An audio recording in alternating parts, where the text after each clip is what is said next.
स्वागत है दोस्तों आपके अपने YouTube चैनल स्कूल टाइम में। दोस्तों वीडियो रिलेटेड है RKSMB के 2 बेसलाइन असेसमेंट से रिलेटेड। चूँकि बेसलाइन प्रारंभ हो चुका है और 23 तक बेसलाइन की एंट्री शाला दर्पण पर करनी है, तो इसके लिए हमें सबसे पहले विषय अध्यापक की मैपिंग करना है। तो विषय अध्यापक की मैपिंग हमें कैसे करना है और उसके बाद में बेसलाइन डाटा रीसेट कैसे करेंगे, साथ ही वीडियो के अंदर शाला दर्पण पर बेसलाइन की एंट्री हम कैसे करेंगे, ये सभी जानकारी हम एक ही वीडियो के अंदर आपसे शेयर करने वाले हैं। आपसे रिक्वेस्ट है वीडियो के अंत तक बने रहें और अगर अभी तक आपने चैनल को सब्सक्राइब नहीं किया है तो प्लीज़ हमारे चैनल को ज़रूर सब्सक्राइब करें, बेल आइकन को प्रेस करें ताकि नोटिफिकेशन आपको समय पर और तुरंत उपलब्ध हो सके। शाला दर्पण स्कूल लॉगिन करें। स्कूल लॉगिन करने के बाद में सबसे पहला काम आप परिणाम टैब को ओपन करें। परिणाम टैब के अंदर सबसे पहले आपको विषय अध्यापक की मैपिंग करनी है, क्योंकि जब तक सब्जेक्ट टीचर की मैपिंग नहीं होगी तब तक ये RKSMB का बेसलाइन और बाकी की प्रक्रियाएं आप पूर्ण नहीं कर पाएंगे। तो यहाँ पर सेकंड ऑप्शन परीक्षा परिणाम प्रविष्टियों को आप ओपन करेंगे और यहाँ पर आपको विषय अध्यापक मैपिंग का एक ऑप्शन मिलेगा। इस विषय अध्यापक मैपिंग पे आप क्लिक करें। यहाँ पर 2 ऑप्शन आपको मिलेंगे, फॉर RKSMB के और फॉर ऑल क्लासेज। आपको रिजल्ट मैपिंग ऑल क्लासेज के लिए भी करनी है, लेकिन फ़िलहाल हम यहाँ पर बात कर रहे हैं RKSMB के। तो RKSMB के पे आप क्लिक कर दें। उसके बाद में आपके पास नीचे जो रिज़ल्ट आता है, यहाँ पर ये जो कक्षा 3 से लेकर के 8 तक की आपके हो सकता है 3 से 5 का क्लास हो और 3 से 8 का क्लास है, तो ये संपूर्ण आपके पास मैपिंग ऑलरेडी शो होगी जो पिछले वर्ष आपने की हुई थी। यहाँ पर हिंदी, इंग्लिश और मैथ्स की ये मैपिंग है और जिस कार्मिक को आपने मैप किया हुआ था उस कार्मिक की निक ID यहाँ पर शो हो रही है।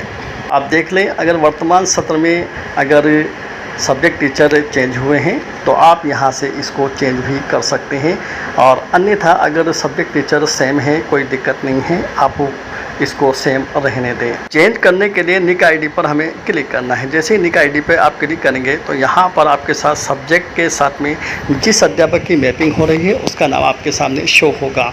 अगर चेंज करना है तो इसकी यहाँ पर आप क्लिक कर दें तो सभी अध्यापकों की लिस्ट ओपन होगी। यहाँ से आप जिस अध्यापक को सब्जेक्ट टीचर के रूप में मैप करना चाहते हैं उस अध्यापक को आप सेलेक्ट कर सकते हैं, और सेलेक्ट करने के बाद में आप सबमिट के ऑप्शन पे क्लिक कर दें। जैसे ही आप सबमिट के ऑप्शन पे क्लिक करेंगे तो ये आपकी मैपिंग हो जाएगी।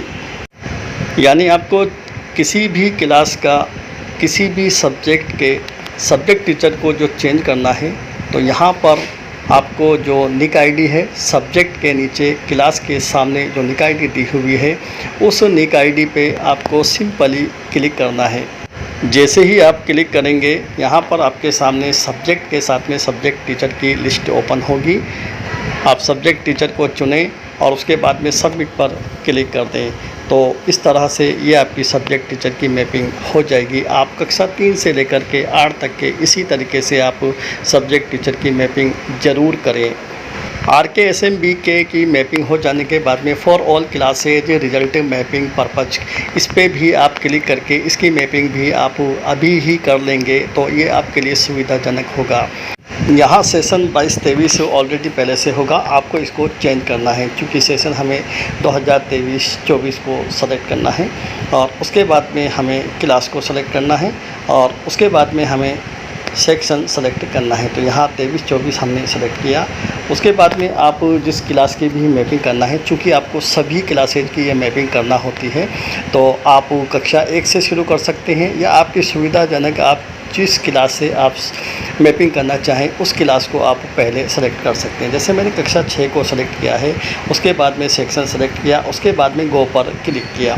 गो पर क्लिक करने के बाद में यहाँ पर आपके पास टेबल उपलब्ध होती है, सीरियल नंबर, उसके बाद में सब्जेक्ट, उस टीचर टाइप 1 और टीचर टाइप 2। टीचर टाइप 1 के अंदर अगर टीचर वर्किंग में है यानी अभी कार्यरत है तो आप कार्यरत को सिलेक्ट करके और लिस्ट में से टीचर को सेलेक्ट कर सकते हैं। अगर नंबर 2 पे यहाँ पर रिलीव्ड है, अगर ट्रांसफ़र्स हो चुका है या पेंशनर हो चुका है तो आप रिलीव्ड पे क्लिक करेंगे और यहाँ से टीचर को सेलेक्ट करेंगे और फिर अगली एंट्री आपको टीचर टाइप 2 में वर्किंग में करनी होगी।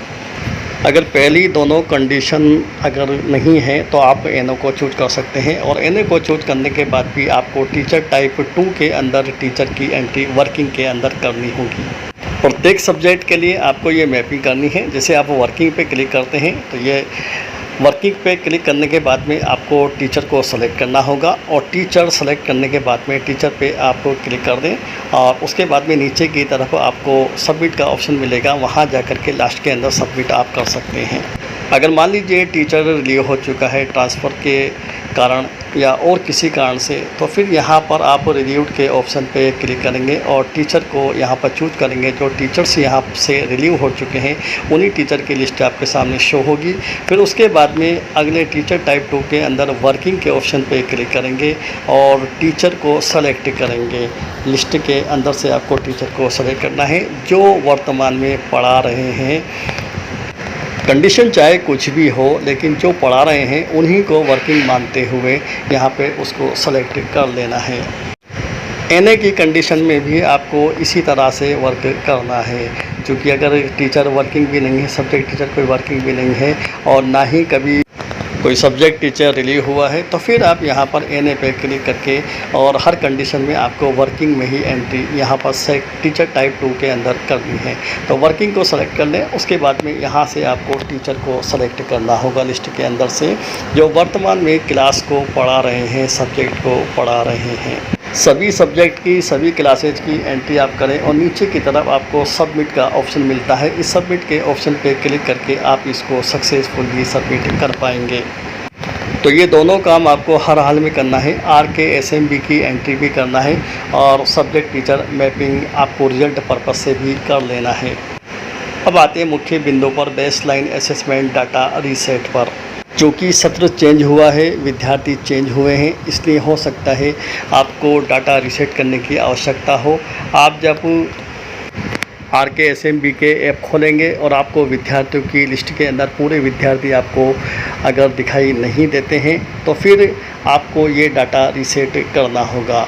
तो इसके लिए आपको बेसलाइन असेसमेंट डाटा रीसेट पर क्लिक करना है और यहाँ से आपको क्लासेस सेलेक्ट करना है।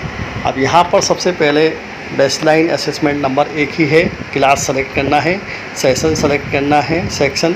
उसके बाद में यहाँ पर सेशन ऑलरेडी 2023-24 मिलेगा और शो पर आपको क्लिक करना है। जब आप शो पर क्लिक करेंगे तो यहाँ पर सबसे पहले करंट स्टूडेंट की लिस्ट होगी, यानी वर्तमान में आपके शाला दर्पण पर कितने विद्यार्थी हैं, इन सभी विद्यार्थियों की लिस्ट यहाँ पर आपके सामने उपलब्ध हो जाएगी। उसके बाद में स्टूडेंट इन बेसलाइन के अंदर आपके पास कितने स्टूडेंट्स हैं, ये लिस्ट यहाँ पर शो होगी। अगर दोनों विद्यार्थियों की डिटेल्स के अंदर और काउंटिंग के अंदर आपको डिफरेंस नज़र आता है, तो आप यहाँ पर सिंक डाटा पर क्लिक करें तो ये मैसेज आपके सामने शो होगा। आप ओके पर क्लिक कर दें और ये डाटा आपका रीसेट हो जाएगा। आपकी दोनों विद्यार्थियों की डिटेल्स सेम हो जाएगी, करंट विद्यार्थियों की और बेसलाइन विद्यार्थियों की। मेरी राय में आप एक बार सभी क्लासेज के स्टूडेंट्स को ज़रूर चेक कर लें।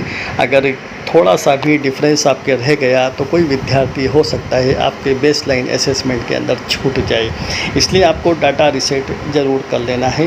करना आपको आसान है, क्लास को सेलेक्ट करना है और सेशन ऑलरेडी रहता है, शो पर क्लिक करना है। करंट स्टूडेंट और बेसलाइन स्टूडेंट्स आपके अगर डिफरेंस है तो आप वो sync student reset baseline data पे आप क्लिक कर दें, तो ये आसानी से हो जाएगा। सब्जेक्ट टीचर मैपिंग हो गई, डाटा रीसेट हो गया। उसके बाद में आपको अगला काम करना है बेसलाइन की एंट्री।